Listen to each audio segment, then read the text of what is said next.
Hello students, आज की इस वीडियो में हम खास 3 प्रॉब्लम्स को डिस्कस करने वाले हैं जो कि एनसीईआरटी इलेक्ट्रोस्टैटिक्स चैप्टर 1 की प्रॉब्लम्स हैं और ये एंट्रेंस पॉइंट ऑफ व्यू से बहुत ज़्यादा इंपॉर्टेंट हैं, इसलिए आपको इन चीज़ों को समझना बहुत ज़रूरी है। तो चलिए देखते हैं सबसे पहली प्रॉब्लम। सबसे पहली प्रॉब्लम में ये है, prove that if an isolated large conducting sheet is given a charge then the charge distribute equally on its two surfaces. सबसे पहले मैं आपको दिखाता हूं कि प्रॉब्लम है क्या। तो प्रॉब्लम ये है कि हमारे पास एक शीट है। ये देखिए, हमारे पास एक शीट है इस तरह की, 2 डायमेंशनल शीट होगी। अगर ये 2 डायमेंशनल शीट है तो इसके 2 सरफेस होंगे। एक सरफेस इस तरफ वाला होगा, दूसरा इस तरफ वाला होगा। अगर हम इस शीट को चार्ज देते हैं, मान लेते हैं हम कितना चार्ज देते हैं, क्यू चार्ज। तो क्यू चार्ज जब हम देंगे तो वो चार्ज कहाँ डिस्ट्रीब्यूट होगा, तो कहेंगे वो चार्ज सरफेस पे डिस्ट्रीब्यूट होगा। कोई भी मेटेलिक कंडक्टर हो, जब भी आप उसको चार्ज देंगे किसी तरीके से, हमने मेथड्स डिस्कस किए हुए हैं पिछली वीडियोस में कि how to charge a body. तो जब भी आप एक मेटेलिक कंडक्टर को चार्ज करते हैं तो चार्ज उसके बल्क में नहीं, उसके सरफेस पर फैलता है। अब यहाँ पे क्वेश्चन ये है कि जो भी हम इसको चार्ज देंगे तो ये प्रूव करना है हमें कि वो चार्ज दोनों तरफ, दोनों फेसिस पर बराबर फैलता है। मतलब आधा चार्ज इस फेस पे होना चाहिए, आधा इस फेस पे होना चाहिए। तो इसको प्रूव करने के लिए चलिए, एक फैक्ट है जो हमें जानना है। अगर मैं यहाँ पे एक पॉइंट ले लूँ मेटेलिक कंडक्टर के अंदर, ये पॉइंट लिया, ये मेटल के अंदर का पॉइंट है, इसका नाम रख लेते हैं P। तो हम जानते हैं कि मेटल के अंदर इलेक्ट्रिक फील्ड ज़ीरो होती है। Electric field is always zero inside a metallic conductor. अब ये तो हमें पता है, तो मैं यहाँ पे लिख देता हूँ, electric field inside a charge metallic conductor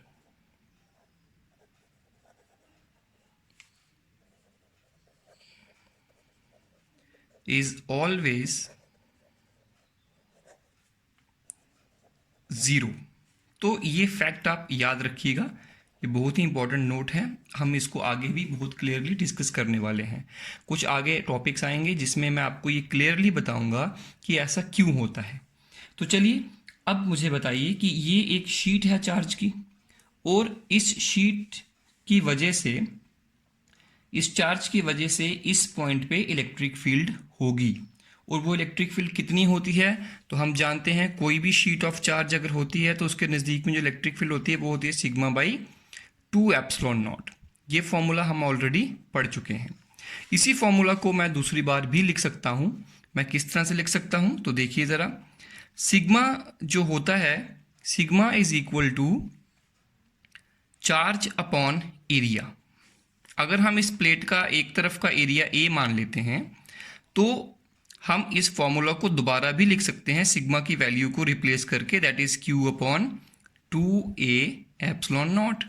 तो चाहे आप इस तरह से लिखो Q upon 2a epsilon not, चाहे आप लिखो सिग्मा अपॉन 2 एप्सिलॉन, एक ही बात होगी।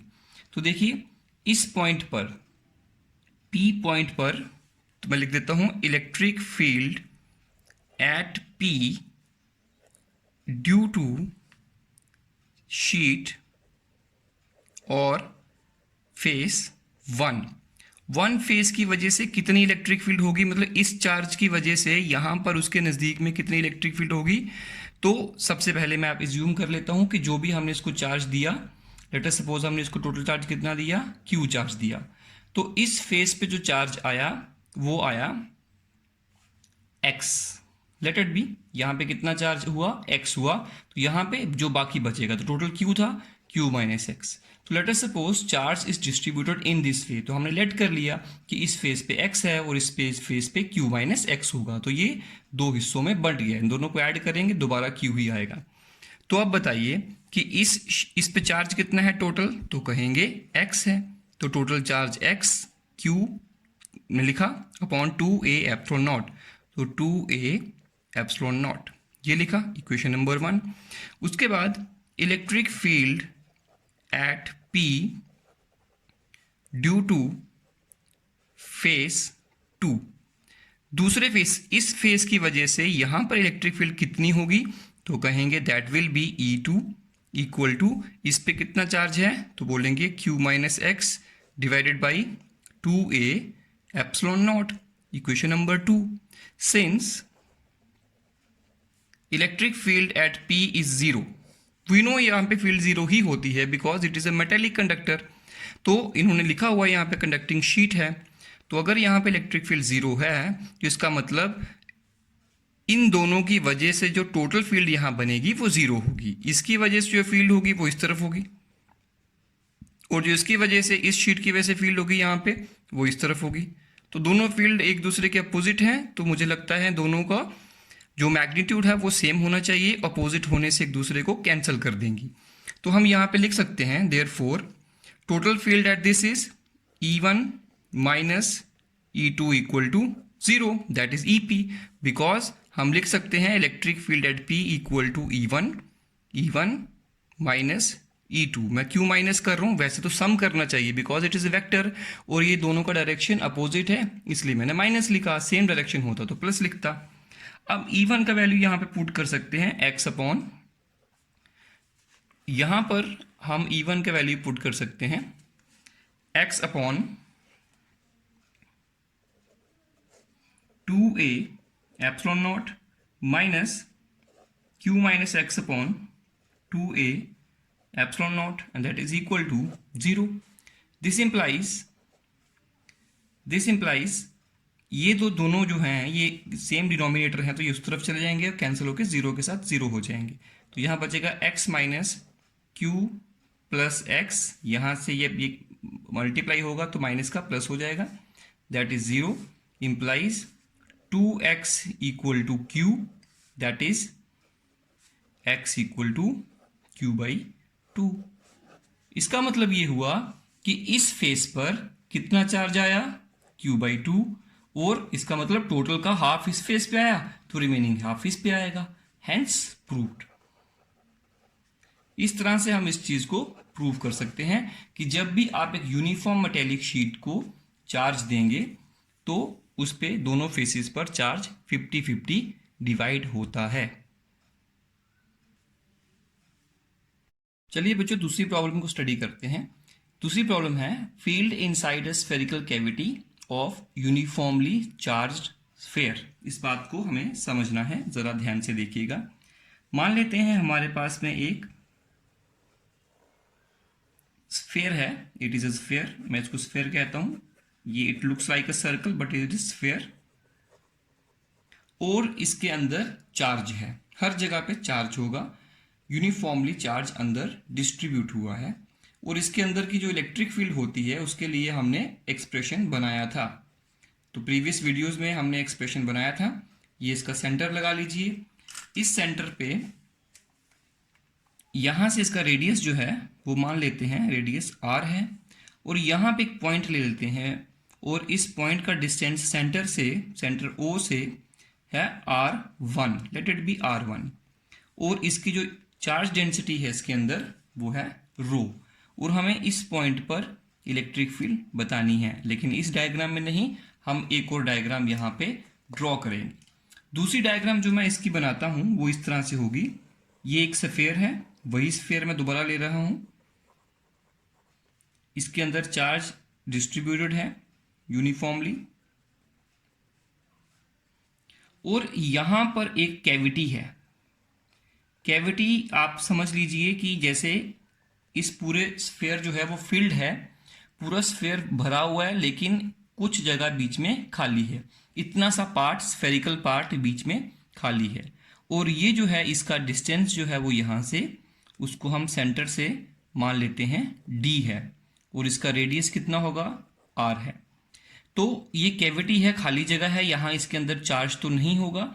अब इसके अंदर मैं एक पॉइंट ले लेता हूं, लेट इट बी R2, जिसका डिस्टेंस उसके सेंटर से R2 है। तो इस पॉइंट को मैं P कहूंगा, this point is known as P, इस पॉइंट को P कहेंगे, और ये सेंटर है O, और ये पूरा बड़ा स्फीयर है जिसका रेडियस कैपिटल R है, और ये इसका यहाँ से डिस्टेंस है d। अब एक बात को समझिए, पहली बात कि यहाँ पर जो डेंसिटी है रो, वॉल्यूम चार्ज डेंसिटी, वो यूनिफॉर्म है, मतलब सब जगह पर एक जैसी है, कांस्टेंट है। ओके, अब यहाँ पे d क्या होगा? तो d कहेंगे d is the distance of centre of cavity from centre of sphere. Centre of cavity से, कैविटी के सेंटर से स्फीयर के सेंटर तक का जो डिस्टेंस होगा उसे हम क्या कहेंगे? d कहेंगे। तो चलिए अब इस पॉइंट पे इलेक्ट्रिक फील्ड कितनी होगी, हमें वो कैलकुलेट करनी है। तो पहले ये मान लेते हैं कि अगर ये यहां पर कैविटी नहीं होती, मतलब ये कंडीशन आती, तो तब इस पॉइंट पर इलेक्ट्रिक फील्ड कितनी होती? तो कहेंगे इस पॉइंट पर जो इलेक्ट्रिक फील्ड होती वो होती E1 equal to rho r upon 3 epsilon naught. Previous video में मैंने आपको ये क्वेश्चन करवाया था कि जब चार्ज एक स्फीयर में डिस्ट्रीब्यूट होगा तो उसके अंदर इलेक्ट्रिक फील्ड कितनी होगी, सरफेस पे कितनी होगी और बाहर कितनी होगी। ये गॉस थ्योरम की एक एप्लीकेशन है। तो उसके according rho r upon 3 epsilon naught result बना था। तो r is a vector quantity, it's a position vector, तो इसको मैं ऐसे लिखता हूं, और r1 लिया है इस बार, तो हम अब हम क्या करेंगे कि ये जो एक कैविटी है, दिस कैविटी, ऐसी ही कैविटी अगर हम यहां इमेजिन कर लें इस तरह से, और उस कैविटी में भी चार्ज है, क्योंकि यहां तो सब जगह चार्ज है, तो हमने इतना इतना पार्ट इमेजिन कर लिया। तो इतने इतने पार्ट की वजह से, क्योंकि इसके अंदर चार्ज है, अकेला इतना सा पार्ट कितनी इलेक्ट्रिक फील्ड अपने अंदर बनाएगा, हमें वो कैलकुलेट करना है। तो वो कुछ दूरी पे बनाएगा। तो यही यहाँ पे भी वही फॉर्मूला बनेगा, electric field equal to rho r upon 3 epsilon naught. क्योंकि एक छोटा सा पार्ट ले रहे हैं, पहले पूरा बड़ा स्फीयर लिया था, इस बार छोटा पार्ट ले रहे हैं, तो उसके लिए फॉर्मूला बनेगा रो r2 अपॉन 3 एप्सिलॉन नॉट। क्योंकि r क्या होता है? r होता है उस स्फीयर के सेंटर से जो उस पॉइंट का डिस्टेंस होगा जहां पे फील्ड निकालनी है। तो सिर्फ इतने से पार्ट की वजह से इलेक्ट्रिक फील्ड इतनी बनती है, और पूरे बड़े पार्ट की वजह से, पूरे बड़े स्फीयर की वजह से इलेक्ट्रिक फील्ड इतनी बनती है। अब सोचिए कि इसके अंदर अगर कोई पॉइंट है, इस समय जो इसके अंदर इलेक्ट्रिक फील्ड होगी वो पूरे पार्ट की वजह से होगी, इंक्लूडिंग दिस वन ऑल्सो। अगर हम इतना सा पार्ट इसमें से माइनस कर दें तो रिमेनिंग इलेक्ट्रिक फील्ड यहाँ पे कितनी होगी? मतलब जैसे आप इस बार यहाँ पे पार्ट था, यहाँ पॉजिटिव चार्ज था, लेकिन इस बार ये पार्ट माइनस हो चुका है। अगर ये पार्ट माइनस हो चुका है तो जो इस पार्ट की वजह से इलेक्ट्रिक फील्ड होगी, इस कैविटी जो कि पहले नहीं थी, वहां पे चार्ज था, उसकी वजह से जो इलेक्ट्रिक फील्ड होगी अब वो नहीं रहेगी। तो देयरफॉर नेट इलेक्ट्रिक फील्ड जो बनेगी that will be E equal to E1, जो सारे की वजह से है, माइनस जो इस पार्ट की वजह से है, उसको अभी हमने रिमूव किया तभी तो कैविटी बनी, तो उसको हम यहां से माइनस कर लेंगे। तो हमारे पास रिमेनिंग इलेक्ट्रिक फील्ड इसके अंदर इस पॉइंट पर निकल आएगी, और वो कैसे होगी? Rho r1 upon 3 epsilon naught minus rho r2 upon 3 epsilon naught, and that is equal to rho upon 3 epsilon naught r1 minus r2। इसके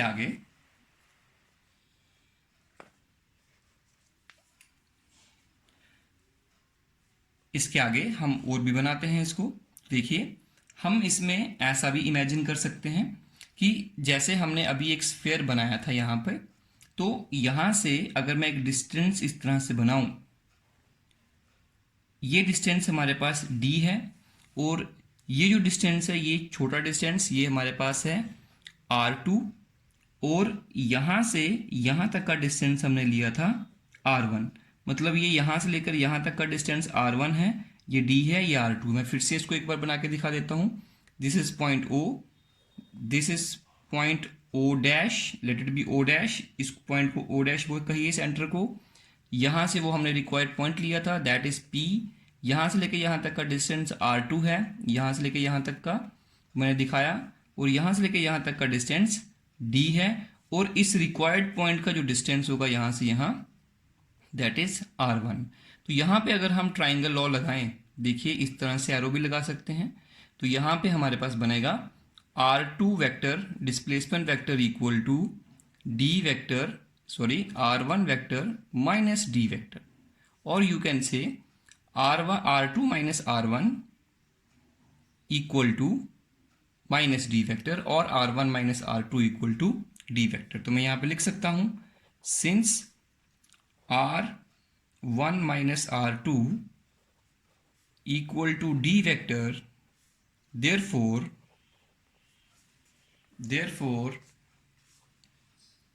electric field E, that is this one, equal to rho R1 minus R2 को D लिख दीजिए, D upon 3 epsilon naught. So this is the required formula. Moreover एक important बात और भी है यहाँ पे जानने वाली, कि D जो डिस्टेंस होगा वो डिस्टेंस तो फिक्स है, इसलिए electric field will be same at all points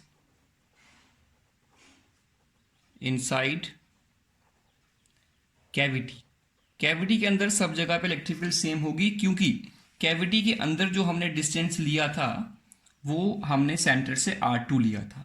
अब इस फॉर्मूला में, हमारे फाइनल फॉर्मूला में R2 नहीं आ रहा, इसका मतलब R2 चाहे कुछ भी हो, इलेक्ट्रिक फील्ड सब जगह सेम ही होगी। तो ये हमारा यहां से रिजल्ट बना। So that's why field inside the cavity will be uniform. तो हम यहां पे लिख सकते हैं, therefore field inside cavity is uniform. अगला क्वेश्चन जो हम पढ़ने वाले हैं, ये बहुत ही इंपॉर्टेंट क्वेश्चन है।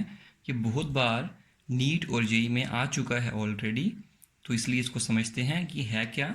हमारे पास एक शीट है चार्ज की, infinite thin sheet of charge है, और यहाँ पर ये वर्टिकल पोजीशन में होगी, और यहाँ पर एक थ्रेड को बांधा गया है P पॉइंट पे, और उसको सस्पेंड किया गया है, लटकाया गया है। अब ये यहाँ पर एक बॉल है, इस बॉल पे मान लीजिए पॉजिटिव चार्ज है, तो अगर यहाँ पे पॉजिटिव चार्ज होगा तो ये पॉजिटिव इस पॉजिटिव को रिपेल करेगा, रिपेल करने से ये आगे चला जाएगा जैसे इस पोजीशन पे है। अदरवाइज जनरली ये यहाँ होना चाहिए था अगर चार्ज नहीं होता तो बिकॉज ऑफ रिपल्शंस ये बॉल जो है वो यहाँ से थोड़ी हट के यहाँ आ चुकी है। अब हमें ये बताना है कि जो इस पर सरफेस चार्ज डेंसिटी है उसकी जो प्रोपोर्शनैलिटी है वो किसके प्रोपोर्शनल है, कॉस के है, साइन है, कॉट है या टेन है। 4 ऑप्शन दिए गए हैं, उनमें से हमें एक सिलेक्ट करना है। तो सबसे पहले हमें एक बात को समझना पड़ेगा कि at the location of charge Q, ये चार्ज इस पर Q चार्ज है, और इलेक्ट्रिक फील्ड वहाँ पे कितनी होगी तो मैं बता देता हूँ। एक थिन शीट के नज़दीक में कहीं पर भी इलेक्ट्रिक फील्ड आप देखेंगे, that is sigma by 2 epsilon not. ठीक, यहाँ पर इतनी इलेक्ट्रिक फील्ड होगी। नाउ सिंस ये जो पॉइंट है, ये जो पार्टिकल है, चार्ज पार्टिकल है, ये यहाँ पर सस्पेंडेड है, ये यहाँ पर इस समय इक्विलिब्रियम में है। अगर ये यहाँ पे इक्विलिब्रियम में है, इसका मतलब इस पर नेट फोर्स जो है वो 0 लग रही है। कभी भी कोई बॉडी अगर बैलेंस्ड है या इक्विलिब्रियम में है तो उस पर नेट फोर्स 0 लगती है। तो चलिए देखते हैं कि इस पॉइंट पे कितने कितने फोर्स लग रहे हैं। तो सबसे पहला मैं आपको बताऊं, जो आपको याद आना चाहिए कि हर बॉडी पे वेट एक्ट करता है अगर वो अर्थ के सरफेस पर है। तो सबसे पहले इसके ऊपर एक नीचे को फोर्स लगेगी, that is the weight, mass mg लिखेंगे इसका वेट। डाउनवर्ड फोर्स लगेगी जो उसको नीचे खींचेगी। दूसरा फोर्स यहाँ पे होना चाहिए टेंशन वाला, जो कि इस स्ट्रिंग के अंदर जो फोर्स खिंचाव आएगा उसे टेंशन कहते हैं, लेट इट बी T, उसे T टेंशन कह लेते हैं। और दूसरी फोर्स ये पॉजिटिव इस पॉजिटिव को इस तरफ रिपेल करेगा इस तरह से, और इस फोर्स का नाम होगा F equal to Q into E। जो भी यहाँ पे इलेक्ट्रिक फील्ड होगी मल्टीप्लाई यहाँ का charge, that gives you the electric force. अब तीन फोर्स हमें मिल चुके हैं। अब इन तीनों का जो रिजल्टेंट होगा that should be 0। Why? Because the point is at equilibrium. तो देखिए, इसको करने के लिए हमें क्या करना पड़ेगा, इन तीनों फोर्सेस का सम रिजल्टेंट निकालना है। तो उसके लिए क्या करना पड़ेगा, हमें जो टेढ़ी फोर्स लग रही है, ये हॉरिजॉन्टल है, ये वर्टिकल है, ये बीच में है, उसको हमें रिजॉल्व करना है दो कंपोनेंट में, दो रेक्टेंगुलर कंपोनेंट में। एक कंपोनेंट में इस तरह बनाता हूं, एक कंपोनेंट में ऊपर की तरफ बनाता हूं। अगर ये एंगल थीटा है तो ये भी थीटा होना चाहिए, उसी से ये टी कॉस थीटा बनेगा और ये टी साइन थीटा बनेगा। सिंस ये पॉइंट इक्विलिब्रियम में है, ये पेंडुलम इक्विलिब्रियम में है, इसलिए हॉरिजॉन्टल फोर्सेस एक दूसरे को बैलेंस करेंगी और वर्टिकल फोर्सेस एक दूसरे को बैलेंस करेगी। क्योंकि ये ना इधर जा रहा है ना इधर जा रहा है, इसका मतलब क्या हुआ, एट इक्विलिब्रियम